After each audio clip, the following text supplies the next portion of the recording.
We're going to go ahead and get this thing started. As usual, this is very informal. So we're just going to go ahead at 10 o'clock here. We have items for discussion. The 218 TAN bids, Ms. Harvey. You want to give us a quick overview of the TAN bids, please? Sure. We sent out requests for interest rates on a tax anticipation note in the amount, or not to exceed 5.6 million. And I sent those to 5 different banks. We received bids from 2 of the banks. Community Bank, their rate for a drawdown line of credit is 2.15. And United Community Bank has either a note or line of credit, and their rate is 3.36.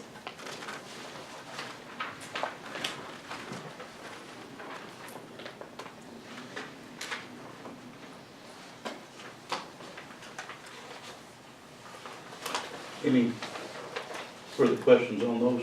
Mr. Danny, Mr. Barnes? No. We'll be going into, we've got a call meeting after this meeting is over to take care of that item and go forward. Now we're going to get into some department updates. I got a couple of departments here. If my crew can make it quick, we got this other crew sitting here that needs to take a little extra minutes on some things. So, rec department, how's rec department going? Rec department's going good. Just kind of an update. We had our opening day a couple weekends ago. Had around 533 kids. It was cold, but we were able to get open day ceremonies done, as well as all the games as well. So it was a good day. For those of you who don't follow us on Facebook, we've installed the ThorGuard weather system.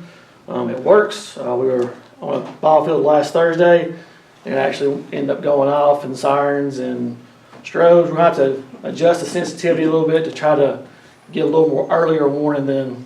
And while you're being videoed, explain what that is real quick. So the ThorGuard weather system, what it does, it actually tracks the energy in the air, and once it starts to see a buildup of enough electricity, it'll actually send out an audible and a strobe light to that there's possibility that there's lightning in the area. Not only that, when the siren goes off, the strobe light will stay on until the energy has dissipated while the storm's going through, and then on the back end of the storm, it's still checking the air, making sure everything's still clear.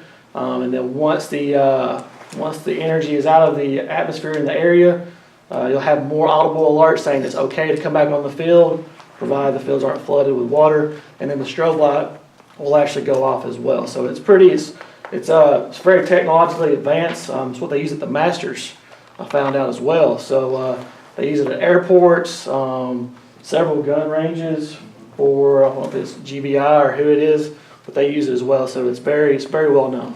Who paid for this system? So with the help of Mr. Nicholson and a grant from GEMA, we took a portion of that money as well as a line item from ours, and we were able to purchase a system for a standalone, as well as being able to follow it on our phones as well. So it's a great system to have down at our parks to make sure you get everybody off the fields, and then make sure it's safe for everybody to come back onto the fields.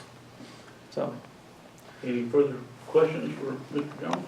Well, just a couple more things. For those of you who haven't been following us on Facebook, we got our new website that's up and running. It's pickrec.com. We've shortened the domain, so it should be a little bit easier for people when they're typing it in. But everything has been switched over to that. Next thing that we're currently working on, the pool. We're working diligently on the pool. We should have it open the day after Memorial Day. If everything goes right, once we get water in it and everything else. School system hadn't sent you a letter wanting to take that over, have we? Lord, I wish they would. Yeah, those who don't know, the pool was built in 1986, so every year is a challenge to get it up and running. So, but we'll do our best. All right. So, thanks, sir. Any further questions? None being. Larry, Mr. Coleman. Yes, sir. Water Department. We met with the engineers and surveyors at Grandview last week to begin the design of the water plant intake and the water system to get it to our system. So all that's moving along good. Philip and the guys have been helping the road department quite a bit, putting in pipes, getting roads ready for the paving season, and also doing their maintenance, changing out meters and stuff like that. Getting pads poured up on the Monument Road, I believe Johnny was involved in that. But just staying pretty busy. The survey, I know the engineering company had a surveying crew out toward around Grandview. Have you heard any updates on that, on what they've got done? No, they're gonna initially survey it and then get with the engineers, to do the design of it. We walked the entire project and, it'll probably take them 2 or 3 weeks to survey it, and then the engineers will get with it and get the design drawn and go from there. Write Philip a note if you don't mind, that maybe by the middle of next week, have him talk to Turner Sheet Engineering along with Chris Bozier and see what the status is of those items, because we need to Okay. keep pushing them along. Alright. You don't have any? Mr. Nicholson, EMA.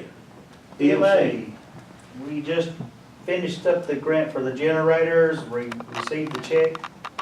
That's been turned over to Faye. So that project's totally closed out.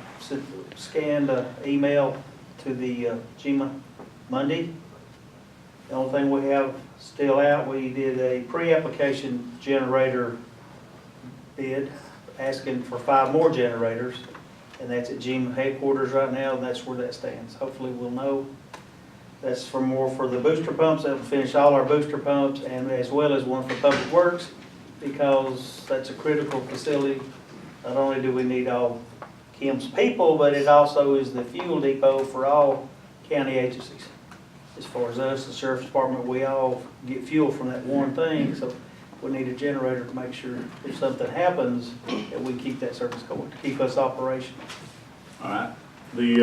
On a side note on road department, you're already putting between you and Kim, we're putting a road list together for the 2019. We're working on the 2019 list. The LMIG list for 2018 went out for bids in the progress today. And we'll run that for 4 weeks, and then on April the 27th, at 1 or 2 o'clock in the afternoon that Friday, we'll do the bid openings, and then we'll know, for that, for 2018 for this year. And there'll be a total of 61 roads on that list. For 2019 or for 2018? 2018 paved. All right. Y'all have any further questions for him? How many mileage, what's the mileage if you calculate all that together? You got a rough estimate in your head? It'll run up to about 14.6. 14.6 miles. A lot of small roads, short ones. Longest road, I think, is Lumber Company Road. All right. Can we get a list of the roads from you when y'all get that? Just For the 2019 or the 2018? with both. Okay. I've only got a few on the 2019 so far, but I'll get it to you. No problem. Are we looking at getting any more money from LMIG for this coming year for 2019? They've increased it about every year so far. The runs that, once Kim tars and gravels roads, or we accept something in, then we add those numbers to it. Now, Rodney submitted those numbers in, not in time to affect this year, because the state only has windows at certain times. So they went in and we'll get an additional 20-mile credit, which should affect 2019's LB. All right. But I won't know that until about October. They'll send me a letter, tell me if they accepted all that stuff. You know I know that's not in your purview, and Kim's on vacation this week, a few others taking vacation with the kids on spring break. Where are we standing at our changing out all the road signs for what Pickens County is responsible for? You got any idea what our sign guy? That I don't know. Okay. I think he's done most of, any county road that touches a state route, it's my understanding he's finished with those. Now he's starting on the major arteries we have, like Cove Road and Refuge, and working his way out. And of course, anything that gets hit or torn down, he automatically puts the correct new thing on that. Okay. All right. Any further questions from Mr. Nicholson? I had one. Sure. The young loop road that we looked at to get tar and gravel, is it on the LMIG list or the? No, the LMIG is strictly asphalt and all that, so they have to be tar and gravel before I can put them on that list. Okay. The way EPD and DOT has been operating over the years is if you try to upgrade a dirt road, we have to do environmental studies, engineering plans, all that stuff. if we can go in there and work it to our specs and get a properly 60-foot right of way with our specs on the dirt road, we can widen it out, that we can tar and gravel it without having to pay all this money for engineering costs and all that. Then we can get it on the road list, and sometime in the future, we can get it paved with blacktop. Okay, thank you. What's the right of way situation on it? I mean, the road's wide, I mean, it's a wide area, but I don't know whether it's, Fuller Mount, it's a little bit. oh, Fuller, yeah, that's Luke looks pretty good. I mean, Rodney's working on the right of way. I don't know exactly what numbers he's got on that. But Fuller Mountain's not looking real good. Never had. No, I mean, and it's mostly, a lot of it's timber company Yeah. and All of it used to be. so. Not much right of way at all, it's probably Pretty much, most of it's gonna be prescriptive, prescriptive. which means ditch to ditch or bank to bank roughly. All right. Going back to your hazard mitigation, anything, you got any changes going on that for the future? No, I did, go into the portal. I've been talking to FEMA. They had finished the preliminaries on category A as far as Irma, the superstorm we had last September. And that would be debris and what Public Works, what Phillips guys and Kim's guys did. And I signed off on that. We should be getting a check probably in about 6 weeks for $125,000 roughly on that one to get reimbursed us for our cost. We got 85% of what we submitted because we finished the whole project in less than 30 days. As far as the emergency work category B, they're still working with those numbers and I don't know. But I did go in this morning and sign that portal for that. So hopefully 6 or 7 weeks, it'll show up from Washington, we'll get a check on that. So we just received a check for $182,000 here last Thursday, a week ago, and then we're looking at probably gonna get another check for 123,470. to reimburse us for the work that we've done, Mhm. for those storm damages. I think we put in for like 145 that we had documentation for, and then they give us the 85%. All right. But the 180 was for generators. Yeah, 180 was reimbursed. Yeah, that was like a That's grant. correct. This is for the emergency work for the storm. Okay, all right. Any other questions on that? All right. One other, I'm gonna turn it at this time, these two gentlemen here are volunteers that work out of the Monument Road Fire Station. That's a joint effort between Pickens County and Dawson County. And Mr. Preble, I'm gonna turn it over to you right now real quick. Thank you, I'm going to stand because Please. Mother always told me to stand when I address the group. I'm Clayton Preble, and I live up on Monument Road. Been a property owner since 1997. With me is John Tarantini. John is the leader of our volunteer fire department. And just a little history, the Wildcat community was formed in early 2000 for the purpose of promoting FireWise, which is the national program on how to homes can interface with the forest and smart practices with respect to keeping wildfire from affecting homes and residents. As you recall, in late 2008, or I guess 9, the Wildcat community, Pickens County and Dawson County entered into an arrangement to address the need for fire services on the mountain. As part of that, the community raised some $45,000. Pickens County invested $45,000 and we built the fire station. Dawson at that time provided equipment and training and so forth and so on, and John became leader of our fire department shortly after that. We quickly observed that one of the fire engines that Dawson had so graciously given to us was inadequate to be able to navigate our mountain roads. And so the community then stepped up and said, hey, we've got to have better equipment, because John and I drive that equipment, and the last thing you want to be, as Commissioner Barnes knows, is behind an engine or a tanker that doesn't go where you need for it to go, or will go where you don't want it to go. We raised another $45,000, the community did, and we essentially purchased through Dawson County's assistance in negotiating a new fire engine, four-wheel drive fire engine that came out of the mountains of North Carolina, where it had served successfully.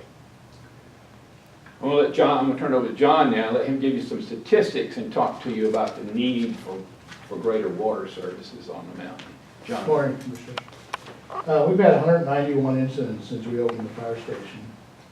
And coincidentally, about 50% of them Pickens, 50% Dawson County.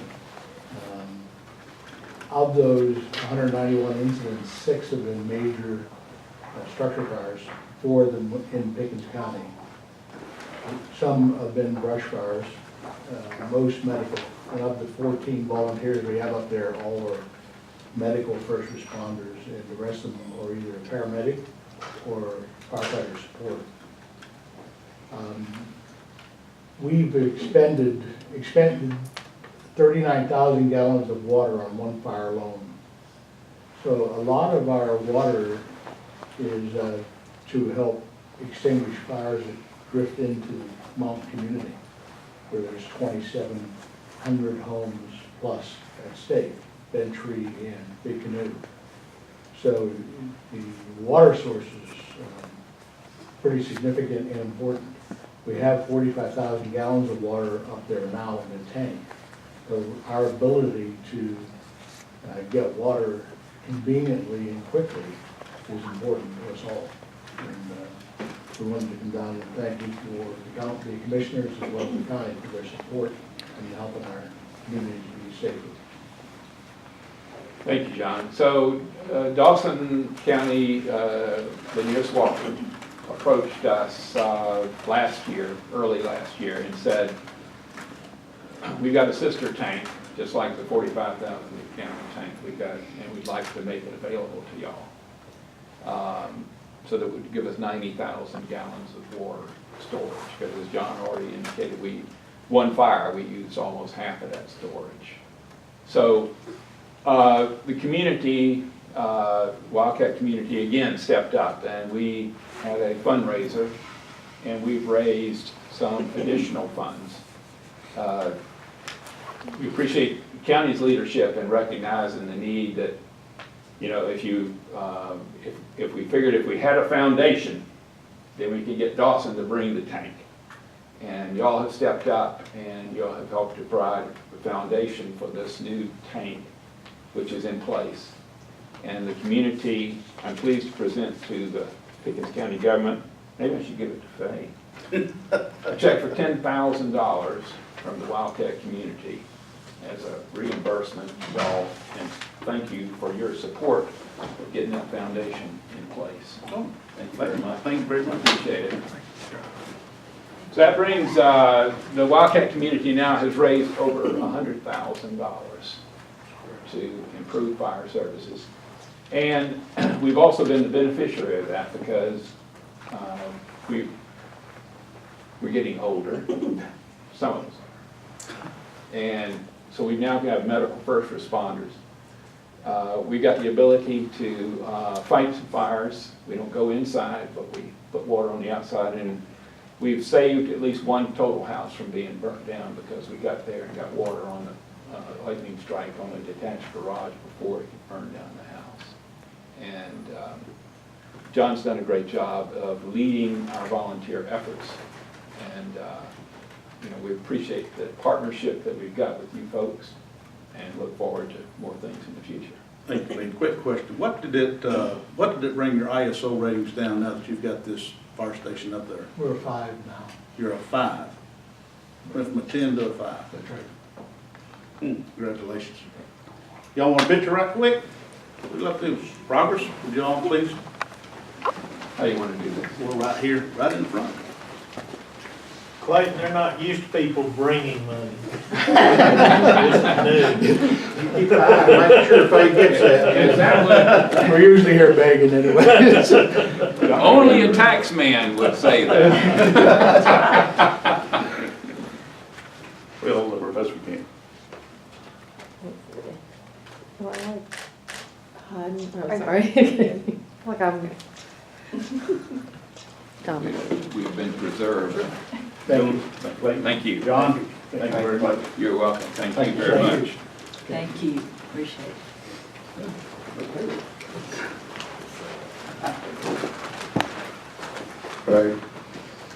Thank you all very much. You better give it a check on over there. Well, Faye, she's right here, pass it down to give it to Becky. The buck stops here. Oh, that was quick. That was quick. All right, ladies and gentlemen, that brings us down. Any further discussion on department heads? Y'all got any other further questions as we go forward? Any other discussion before we go into our next meeting? I've got two things, just briefly to let y'all know about the Kent law firm, Dyer and Rustbridge, has filed a quiet title action on behalf of the Sportsman's Club for the area that, the land lot that includes the county's landfill. And they've sent it to me as a courtesy to y'all and asked that I acknowledge service for y'all. If there's no objection, I'll do that. The only other route they have would be to have the sheriff come and serve Robert. So it's a courtesy that they report to you. And unless y'all have any objection, I'll sign that and send it back to them. And I'll get with y'all at a later date as to filing. We've got an answer being drafted. I've dictated an answer, and I'll go over that with y'all. Hope maybe by the next meeting we can go with that. And then there's been another quiet title action filed on behalf of the development there across from the overlook. And that's another answer that we can go over with there, but just to let you know that that's also hit. That there was no acknowledgement of service there. Robert was actually served with it. And I'm not real sure what the county's role in that one will wind up being. It's kind of unclear based on the petition, but we can go in more detail about it later. But just to let y'all know that those have been filed, and I'll follow up with you on down the road. Do you know the name of that development? Highlands of Clear Creek. That's and it's the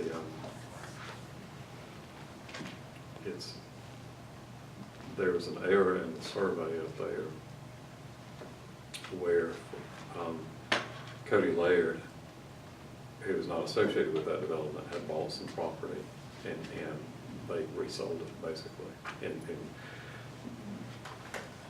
that lawsuit has been finished, and then this is kind of a